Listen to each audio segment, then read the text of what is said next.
Hey, what's going on, guys? I'm your host, Connor King Roberts, with another episode of the Pivot Podcast, where we interview business leaders and entrepreneurs across the tech industry. Today, I'm excited to introduce a special VIP guest, Jeff Lerner, founder and CEO of Misnomer Marketing. He's been in the industry for the last 25 years. Jeff, thank you so much for coming on the podcast today. We're excited to have you. Thanks for having me. I appreciate it. Of course. So I know we spoke a little bit about this before the episode got going, but if you wouldn't mind giving our listeners like a 2 to 3 minute breakdown of what you do and who you serve, that would be amazing. Sure. So I serve as a fractional CMO or boutique strategy consultant for startups with their brand development, their go-to-market strategy, their points of differentiation, and then putting together marketing plans and executing marketing plans that really help drive both revenue growth, customer acquisition, but almost more importantly, long-term brand awareness and affinity. Gotcha. Okay. That was a that was a good summary. You've got that dialed in. I And mean, I I'm guess happy to dive deeper, in any one of those points. But yeah, I mean, I strategically, when startups have issues or challenges with their business, when they're at the point of either they've hit some wall that they can't seem to get through, or they're just first going to market, that's where they tap me on the shoulder and say, really, how can you help us reach that next level of their growth? totally. Okay, gotcha. And from your experience, like what have you seen? How do startups hit that sort of dead ends? Like are they getting something wrong? Are they relying too much on a certain department, throwing money at it? What have you seen in your experience and how do you solve for that? Yeah, I think one of the most common things that I've seen is that there's kind of a lack of brand, right? There's a product or a solution, and there's often a sales team that's being tasked with going out there and selling it.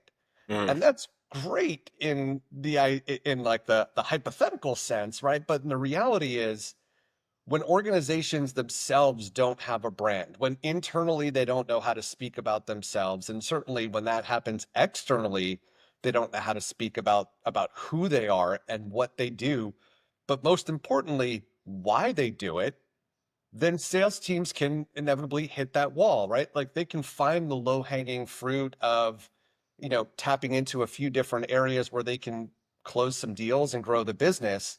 But when an organization, and this is hands down number one challenge that startups face, is they think good product equals brand, and as I've told you, and I use this analogy all the time, a brand is not about the solution. A brand is about how it's going to make someone feel about your solution, your product, et cetera.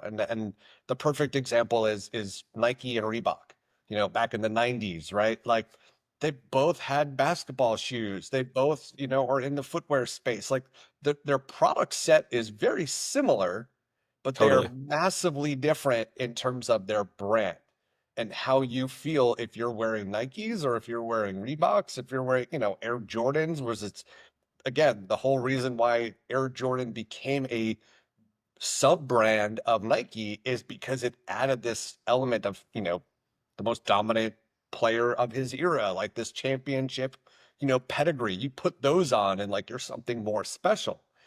And that's what startups get a little bit wrong is that they're just kind of like, hey, we have sneakers. Why are we not selling our sneakers? And what I do is I come in and say, it's great that you have a sneaker, but let's really focus on how is someone going to feel about having those, telling their friends they have them, wearing them, showing them off, and crafting the narrative and the story to get their target audience to want to have it, to want to use it, to want to tell anybody that they know how great it is. Absolutely. Yeah. And so you've been in, the tech space for the last 25 years. You've been working with startups pretty exclusively for the last 10. Um, at this point, do you have sort of like a standard methodology that you follow when you go in to, revamp these startups? Or is it not one size fits all and you kind of start from the ground up with everyone that you work with? I'm curious because, it sounds like quite a heavy lift on your end being able to position them as a brand that people know and make their end consumer feel a certain way, that's a lot. So I'm curious how you go about that.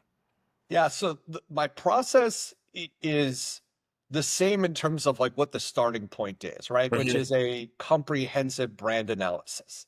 So it's really a deep dive, an assessment of the brand in terms of current, messaging and positioning, the competitive set.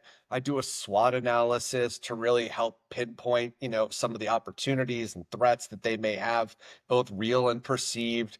So like that's my starting point Yeah, because I think it really sets a good baseline for everything. But where I go from there is completely customized based on what I find in that assessment and the conversations I have with, the founders and the organization. I do not have a cookie cutter approach of like step one, I'm going to do this, step two, that, step three, this. Um, that's not, from my experience, like no two startups are the same. So why yeah, should my process be the same? yeah. Um, so once I have the baseline and the understanding and I've aligned with leadership on what the goals are, then I can look to kind of marry all the things together to create the plan and the strategy that's going to help propel them, both short and long term. Awesome. That totally makes sense that, you want to connect with leadership, understand what their issues are, like where their needs are so that you can like best fill them. And then I wouldn't be surprised if oftentimes you see some things that are missing that maybe they don't even see presently at the time. Um, my next question, and I think this makes sense just because it's changed a lot of things, especially in the last year or two, but AI is everywhere. Has that become a tool that you use in your process? And again, you said it's unique every single time. But if so, how are you utilizing it? Yeah, AI, I mean, it's changing everything. Every industry, is somehow being touched, by AI, and Truly. it's a positive. Yeah. It's a positive in the sense, I mean, I certainly use it to help, with understanding certain strategies, or I may look to it to take a complex idea and simplify it for me, or a variety of different integrations and tools that really can help also understand user behavior on websites and other things. So there's a vast network of solutions in the AI space that really do help me and my clients. And in fact, quite a few of my clients are in the AI space themselves. What's challenging about the AI space is, I think back 5, 7, 10 years ago, and every company was using technology as part of you know branding themselves or talking about themselves. Right. And I even posted on LinkedIn recently, how one of the companies that was selling flushable wipes for, flushable wipes, Yeah. and they have their whole thing was like, with our Sure Flush technology, which makes you think like they're trying to promote like as if the wipe itself like is filled with like a microchip and other things.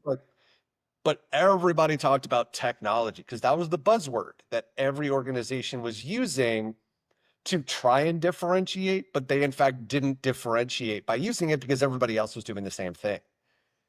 And we're starting to see that now, where companies promote themselves of like, we have our next gen advanced AI solution to do X, Y, and Z. And sometimes that's real, and there is a significant investment in AI and some technology. And sometimes it's literally just we've integrated with ChatGPT, and that's, our solution. And so as a marketer, it really is an added challenge for me to cut through that noise to help my clients who are in fact in that AI space to really tell the messaging of we're not just chat GPT enabled. We in fact do things differently and here's why. Gotcha. So that's really interesting because it's helpful internally for like yourself and your team and like perhaps optimizing things. But then from a branding and marketing perspective, you do have to address that when you're building out sort of your plan for these startups. So that's interesting to hear like two sides of the coin from a marketing perspective. Yep. Also, being in San Francisco, I'd be shocked if you can walk down the street and see a billboard that doesn't include AI on it. It's actually Exactly. insane. So I knew you were going with that. I was like, yep, it's AI. That's the new buzzword. Everyone and Right. their mom is just, yeah, Exactly. And look, I think it's almost, one of those things where junior marketing teams or agencies, it's almost like there's a speed to market where they're trying to, but it's not speed to market of a product. They're trying to be first to market with like the marketing messaging. If we put it out first that we're AI this or AI that, then everyone will think we're the ones, that did that. But I think that ship has sailed already. We've already now reached the point, like you said, of oversaturation of AI that agencies and other marketers, especially brand builders, like now need to think harder and smarter about how to differentiate in that space. totally. Yeah, that I would agree. Um, to bring it back a little bit, you've been working with startups for the last 10 years, and I would say you're, successful, established. What would you say if there was a time where you faced like some sort of adversity with yourself and the business? How did you overcome that? And any lessons learned from that experience? There are lessons to be learned every day. Yeah. One of the things I love about being a fractional CMO is I meet new people all the time. I get exposed to new businesses all the time. I see unique challenges all the time. Um, and it gives me an opportunity to learn and to grow. Mhm. Um, one of the things, I love feedback. And so when people give me feedback, whether they're clients of mine or potential clients that chose not to hire me for whatever reason, it's understanding feedback and taking that in. And when I first started my business and decided to go out on my own and to really focus on building this for me, um, I tended to try and just highlight and articulate what I do. It was about me. And I was struggling a little bit, on the business. And as a marketer, I knew better, but I didn't know better from a how to sell like a person, in terms of like it was me, it was my business. So I would talk about myself, but not well, because I find talking about myself to be very awkward. And it took feedback from a potential client who literally sent me an email that was like, "Hey, Jeff, you've got great experience, great background. I really enjoyed talking to you. Um, but I just didn't feel like you either A, are sure that this is what you want to do, meaning be a fractional CMO and do these things. And B, you were also a little bit too focused on trying to validate yourself that you didn't really validate us as Mm. a potential client for you." And I called this guy immediately and said, "My goodness, this was the greatest feedback. Could you tell me more?" Yeah, keep And going, please. like he went into detail of like, and he said, he's like, "Look, I could tell like you don't want to talk about yourself and you just kind of want to like say, here's my background, like take this information and hopefully you think this is worthwhile." I had imposter syndrome, like hands down, total imposter syndrome. But more importantly, because of it, even though I am an extrovert and I love speaking at events and doing things and being in front of people, I felt that those one-to-one like sales calls were just very awkward for me. I was like, I'm talking to a CEO and a founder of a startup. Should I be in the room with this person really pitching my services? And so I had a hard time talking about me and I didn't spend enough time talking about them. And he walked me through in detail all the things that I could have done better on that call. And that completely changed how I approach my business. It completely changed my storytelling. I've spent a lot of time working with experts to really help me craft that and be better at it. And I went back to him 6 months later and sent him a a video, a recording of one of my sales pitches to another potential client who I got permission to share it. And Nice. he said, "Jeff, this is night and day different from what we did 6 months ago to where you are now." And so it was so validating to kind of get that feedback. Yeah, yeah, that must have felt good. And isn't it funny how sometimes just hearing that from like an outside source and like someone that you like trust can just like change everything, whether it's like Oh, true. constructive criticism, something that you just needed to hear, like validation. And then you're like, I could have probably just told myself this the whole time, but like that hit in a light that I wouldn't have seen it in otherwise. And I guess in that same sort of vein, how important has networking and connection building been for you in your career and the It's business? essential. Not to plug it because I didn't write it for this reason, but I wrote a book Nice. about 10 years ago, 11 years ago called The Power of Relationships in Professional Growth. Awesome. And the book was really about all of those lessons that I wish I had been taught about how important networking is Hmm. earlier on in my career. You know, for so many of us, we kind of thought, oh, well, if I'm connected to someone on LinkedIn, they're just going to hire me. Or if I know someone at this company that, you know, whatever it is, and they make an introduction for me, like I'll get hired. Hmm. That was the path. And it's true that it's not always what you know, it's who you know, but it's more importantly, it's who will speak about you when you're not even in the room. And that's what I lead with. And that's been part of my growth plan is I want people to speak about me when I'm not in the room, where if, you know, John and Ted are having a conversation and John says, you know, yeah, my company's really struggling with X, Y, and Z. I want Ted to say, you know what? I know someone who might be able to help. Let me introduce you to Jeff. And that's why my business has been 95% referral based, you know, over the course of the last 5, 6 years, because I'm getting referred from my existing clients to others and just other people who know me and want to vouch for me when I'm not even in the room. Yeah, that's really huge actually. 95% of your business referral based. That's that's ideal, I would say. Yes. Yeah, and on that same topic, that's actually a psychology technique. If you speak highly of someone when they're not in the room, so like speak highly of them behind their back, which is obviously the opposite of like the classic trope, like talking S behind people's backs. Others will associate you with those positive things that you're saying, just because you're painting someone else in a good light. So like they associate it with you. It's just a Yep. strange kind of thing, but So yeah, true. yeah, it is true. Also, just being a good person helps. So, That's also true. Yeah. yeah, I guess in a industry like tech and marketing, it's changing all the time, especially with the rise of AI. We've talked about that. Where would you say that your industry is going in the next 2 years? Just because I feel like 5 years even would just be a whole other ball game, but like 2 years from now, and where would you say you and your business are going to kind of stay ahead of that curve? Yeah, it's a great question because a few years ago, if somebody would have asked, like, I don't think I would have kind of predicted the role that AI has played in marketing.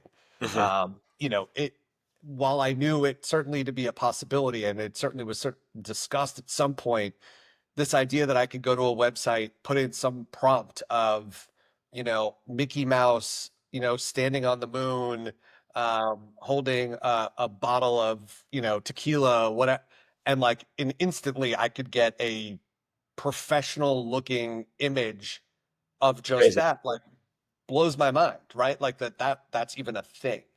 Um, and so I think we're just scratching the surface on how AI and technology are going to transform design.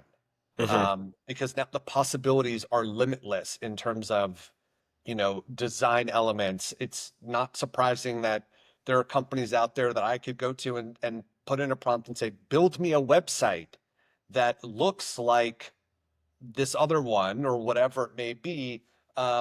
But then using ChatGPT or whatever their integration is, research, you know, anything you can about a company in the marketing space. So like you give it a few different prompts and like, boom, you're getting, you know, this output that's better than what, you know, many humans would have been able to generate. Totally. So And that's inspiring and great. On the other side, though, and I'll just be quick about this point, is everyone, or there's a lot of conversation about AI and technology replacing that human side of things and across so There many is. different industries. Yeah. But in marketing and in brand development, which is an art and psychology type of role almost equally as it is a, marketing technology kind of role, the human element is vital because everything that I do as a marketer and a brand builder is to generate emotions in other humans. Hmm. And while AI is great at taking an input and coming up with an output, AI is not, doesn't understand or grasp the psychology of things in a way that I and so many other great brand builders really do understand and grasp to tell the narrative and the story to elicit the response that we want to get from another human. So, marketing and branding is still a human centric touch point. We just have better tools now to really help us do it. Totally. And I believe that to be true as well. I don't think AI is going to be able to fully replace something that you do because, again, it elicits an emotion. Um, at least that is what I'm 100% going to choose to believe because I don't like Yeah. the other option that's scary to me. And I know we've already talked about this a little bit, but like inducing an emotion from someone, that's something like difficult to do. So do you feel like you've got it, you know, dialed in now? Obviously, your process is different with every startup you work with, but like in the end, you are getting results for your clients. So different journey every time, but you got it down at this point. Yeah, I mean, look, it's testing, it's iterating, it's, what I do is after I've done that analysis, I start hypothesizing. What are the triggers? What are the emotions? What are the things that we can be thinking about Hmm. to try and get that reaction that we want?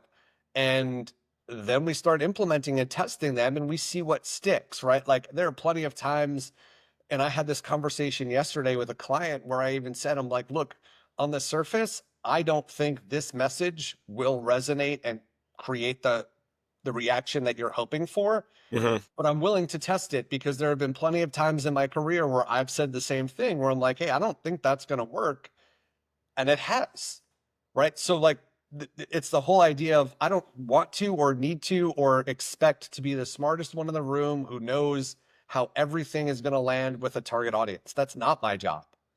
My job is to leverage my experience, the best practices that I have in helping to formulate the hypotheses that we can then test and validate and iterate on to continuously drive success. Hmm. It's not a we're going to hit one thing right, flip a switch, overnight success, and we never have to worry about it again. Gotcha. That makes sense. That definitely helps to break it down and humanize the process more. And that totally makes sense. Last few questions for you here. What advice would you give to like an aspiring leader following either like in your industry, whether as an entrepreneur, consultant, or industry expert? What advice would you give to, I guess, get to where you are currently? The first one is, ask, sometimes beg for feedback. Hmm. Like I said, it completely changed the direction of my business and what I was doing because it was somebody else who was willing to shine a spotlight on me and say, "Hey Jeff, this is not going to work for you in the long run if this is, how you continuously, are thinking about things." And so I think that in and of itself was so vital and now why I ask for feedback any chance I get, whether it be a prospect or a client. So I'll reach out, if there's somebody I talked to and for whatever reason didn't win that business, Hmm. I'll reach out and be like, hey, is there anything I could have done better? Is there a reason? And it's great when they tell me if there's literally something specific I could have done, because that's what will help me continuously grow. Yeah, Um, the other thing I would say is expect to fail, which is, we've all done. Um, but most importantly is learn from those failures. Just don't make those mistakes again. true. I've failed countless times. I've made mistakes. I've done things wrong, poorly, differently. I've been screwed out of a whole bunch of money because my contract wasn't as airtight as I thought it would be. So Dang. there's a variety of things, right? And it's gonna happen. Don't give up. Just learn from it, move on, and make sure it doesn't happen to you again. Yeah. No, I love that, and I couldn't agree more. Like win or learn is usually the key there that I try and stick by.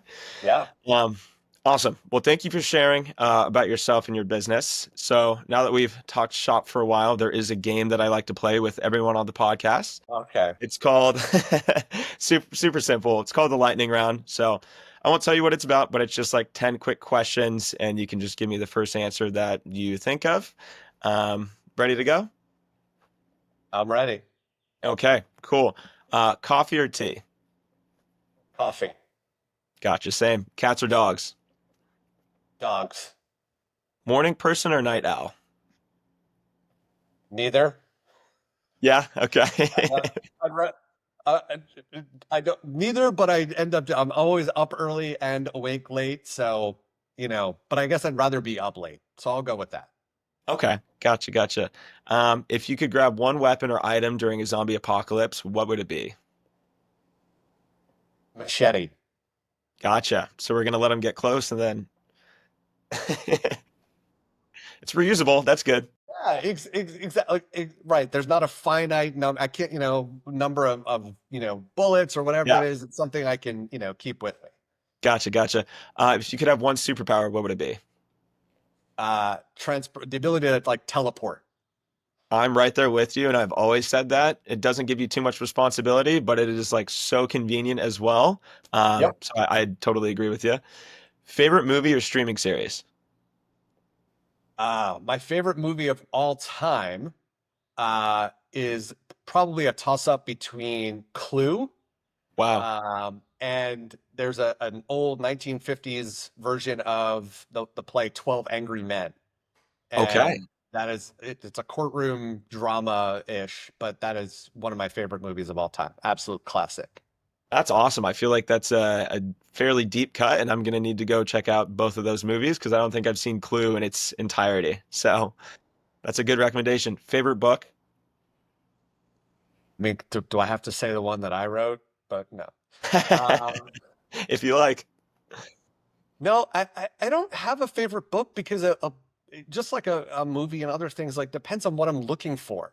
There are books that, I don't know. But if I guess I would say I loved reading Shawshank Redemption.